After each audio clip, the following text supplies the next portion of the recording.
Halo Bapak Ibu, saudara-saudari sekalian, lovers and haters, salam cerdas Indonesiaku. Jumpa lagi kita pada kesempatan kali ini. Bagi Anda yang belum subscribe channel saya, silakan subscribe channel saya, tekan loncengnya agar Anda dapat notifikasi setiap kali saya mengupload video-video saya. Oke, pada kesempatan kali ini saya akan membahas tentang sesuatu yang dicuit atau diberitakan lah gitu ya oleh Profesor Denny Indrayana mengenai bocornya informasi tentang MK yang akan menggolkan gugatan sistem pemilu proporsional tertutup. Jadi menurut Profesor Denny Indrayana yang katanya dapat informasi bocoran, MK akan segera memutuskan bahwa sistem pemilu kita akan kembali menggunakan sistem proporsional tertutup. Waduh, maksudnya apa ya? Apa bedanya sistem proporsional tertutup dengan sistem proporsional terbuka? Oke, saya harus jelaskan dulu ya, nanti kita bahas plus minusnya. Proporsional tertutup itu adalah sistem pemilu yang dipakai pada sistem orde lama dan orde baru, di mana kita hanya mencoblos gambar partai. Kita nggak kenal siapa calegnya, cuma coblos partainya. Nanti partai yang menaruh caleg-calegnya di DPR, tahu-tahu dia aja ada di situ gitu, kira-kira gitu. Itu proporsional tertutup. Karena penentuan calegnya itu 100% ditentukan oleh partai, ya. Jadi dengan sistem proporsional tertutup kita tadi cuman pilih gambar, tidak pilih gambar dan calegnya. Sedangkan sistem proporsional terbuka yang mulai berlaku sejak pemilu 2009, berarti sudah ada 3 pemilu ya. Itu kita pilih gambar partai dan pilih caleg. Jadi kita tahu, wah ini dia nih, meskipun misalkan si Badu nomor 1, tapi tokoh favorit Anda itu di nomor 3, belum tentu yang nomor 3 itu kalah sama nomor 1, karena mungkin saja yang nomor 3 lebih banyak yang milih, ya kan? Nomor 1 bisa aja kalah. Dan ini membuat orang lebih, yakin dia tidak pilih kucing dalam karung, karena dia yakin inilah caleg yang dia pilih.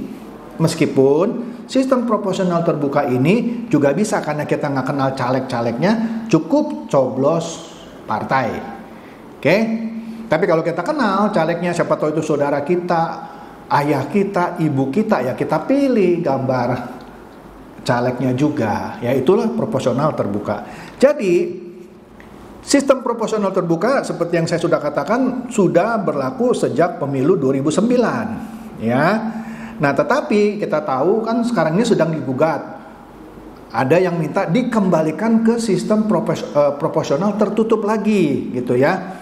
Padahal ya, yang memutuskan sistem proporsional maksud saya tertutup itu tidak berlaku dan yang berlaku adalah sistem proporsional terbuka adalah keputusan MK.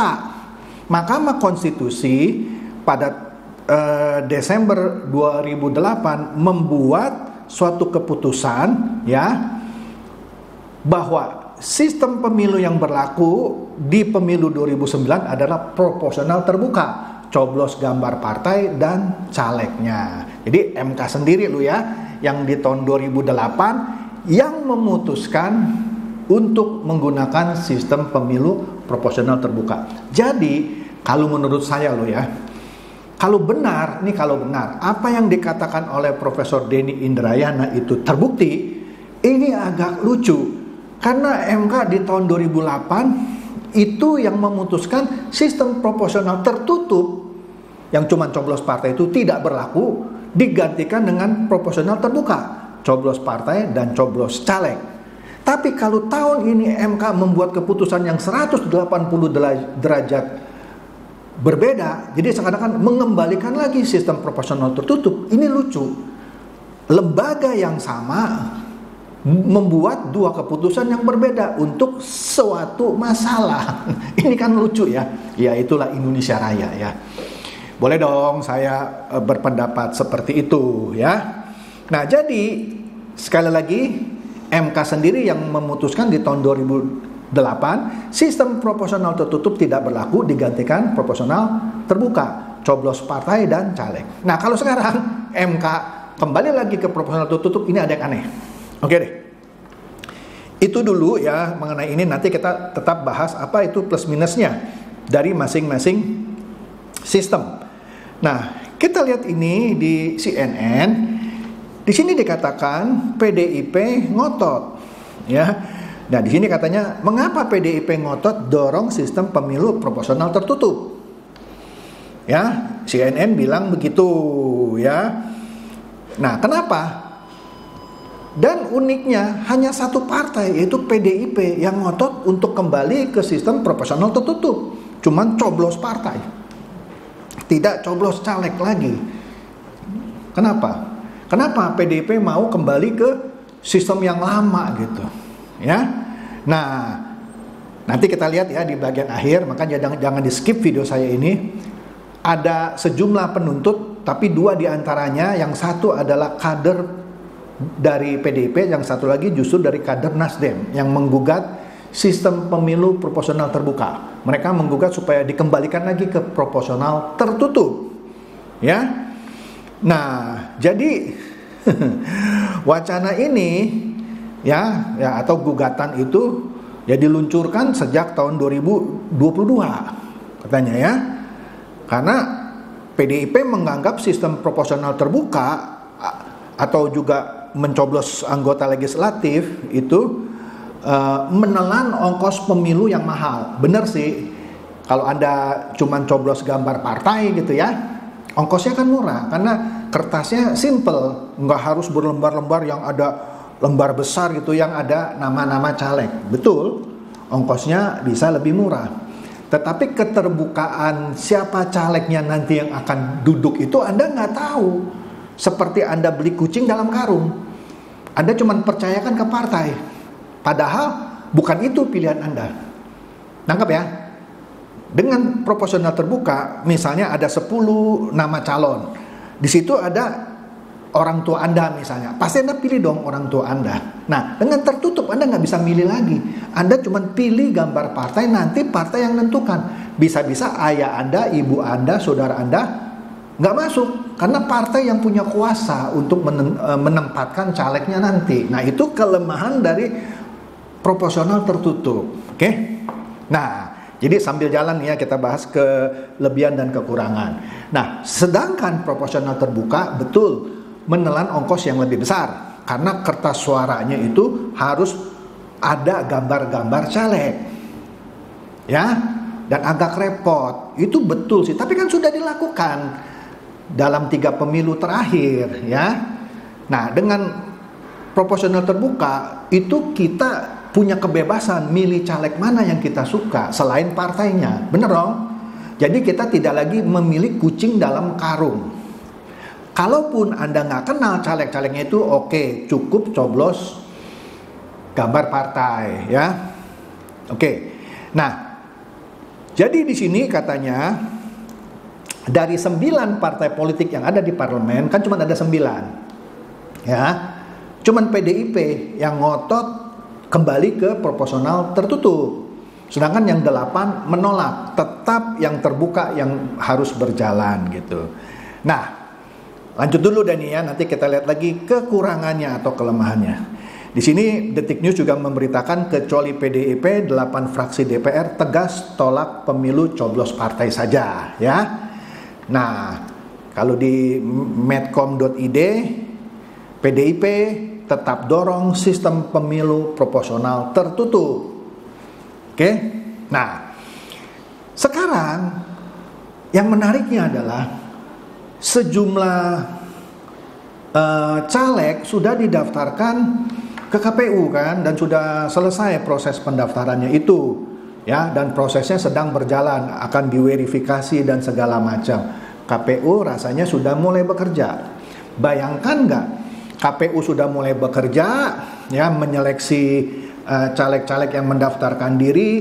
Caleg-caleg juga sedang bersiap-siap, bahkan sudah ada yang pasang spanduk, billboard. Kan mereka kan bagian dari dana kampanye mereka kan. Tiba-tiba diputuskan sistem pemilu tertutup lagi. Dan yang memutuskan MK yang tahun 2008 memutuskan tertutup tidak berlaku, yang berlaku terbuka. Konyol nggak? Konyol. Kenapa konyolnya? Menurut saya, biaya yang sudah dikeluarkan selama ini oleh para caleg ini, bayangin kan ngurus untuk mendaftarkan ke KPU, mesti urus SKCK ke kepolisian, mesti dokumen ini, itu kan biaya. Waktu sudah terbuang-buang. Iya kan? Kalau orang mau itu kan harus daftar seperti itu, supaya nanti namanya ada di daftar kertas suara lah gitu ya. Nah, kalau tiba-tiba diputuskan itu biaya yang sudah keluar semua hilang semua tuh. Belum lagi yang sudah siap-siap kampanye, bahkan yang sudah pasang spanduk yang sudah saya katakan tadi. Ya kan ada 1-2 yang sudah pasang spanduk. Ya kan? Kemudian yang ketiga, akhirnya nanti caleg-caleg ya sudahlah, yang sudah resiko sudah keluar uang biarin aja. Nanti caleg nggak ada yang kampanye tuh.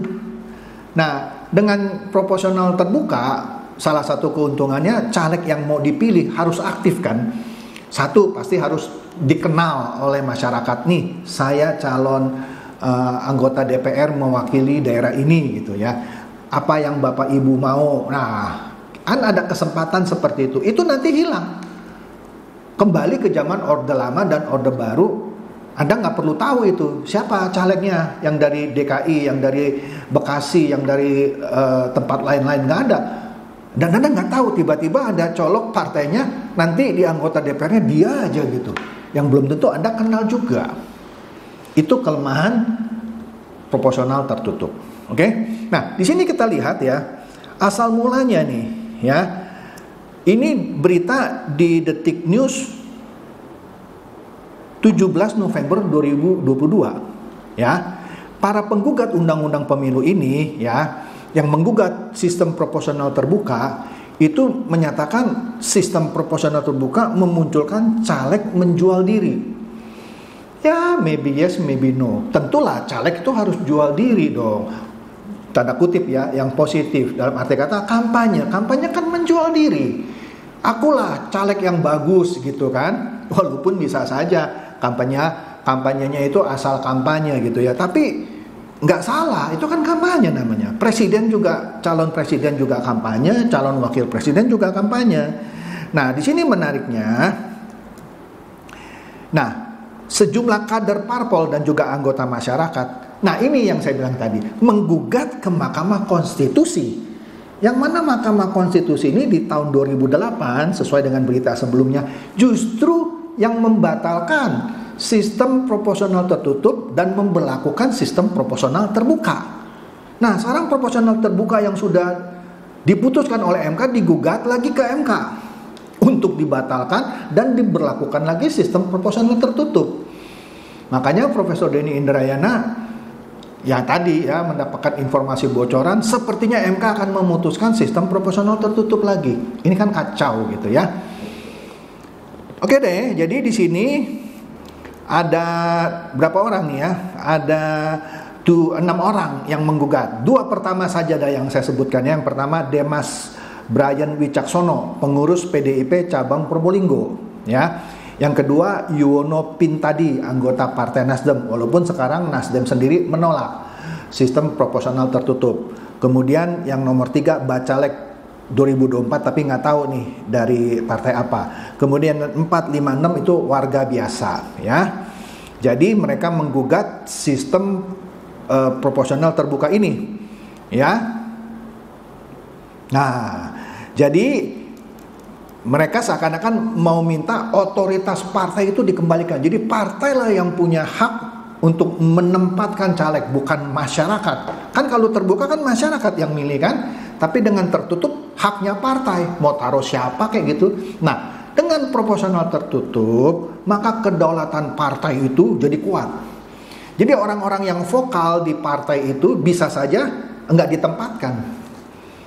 Misalnya saya nih dari partai A, saya vokal nih, sering mengkritik ketua umum, tapi saya masih anggota, kader partai, tapi saya sering mengkritik, nggak disukai sama ketua umum. Tapi dengan sistem proporsional terbuka, meski saya nggak disukai oleh ketua umum, tapi saya dipilih oleh banyak masyarakat, saya jadi anggota legislatif. Itu keuntungan sistem proporsional terbuka, karena yang pilih saya masyarakat. Tapi kalau sistem proporsional tertutup, kalau saya sering kritik ketua umum, ya, kemudian di daerah saya menang misalnya kursi 10, harusnya saya dapat, bisa saja partai tidak menempatkan saya. Dan saya nggak bisa komplain, karena itu haknya ketua umum. Itulah kelemahan proporsional tertutup. Orang-orang yang vokal bisa disingkirkan. Sedangkan kalau proporsional terbuka itu kecil, karena yang milih adalah masyarakat. Itulah plus minus terbuka dan tertutup lainnya. Ya, jadi, nah itulah. Kalau saya mau simpulkan, tidak ada sistem pemilu yang 100% paling sempurna. Masing-masing punya kelebihan dan kekurangannya. Sistem proporsional terbuka punya kelebihannya, juga punya kelemahannya. Kelemahannya apa? Biayanya tinggi. Proporsional tertutup kelebihannya biayanya rendah, tetapi itu menempatkan ketua umum sebagai penentu akhir caleg mana yang diloloskan menjadi anggota legislatif. Dan masih banyak lagi, tapi saya simpulkan sampai situ dulu. Jadi ya, kita tunggu saja ya keputusan MK ini, yang menurut bocoran yang didapatkan oleh Profesor Denny Indrayana akan dikembalikan ke proporsional tertutup. Jadi itulah kira-kira yang membuat heboh belakangan hari ini mengenai sistem proporsional tertutup dan terbuka. Oke, itu saja dari saya. Semoga ini mencerdaskan dan mencerahkan Anda semua. Silakan share video saya ini kepada teman-teman, sahabat, atau kerabat supaya mereka tambah cerdas dan tercerahkan. Seperti biasa, terima kasih.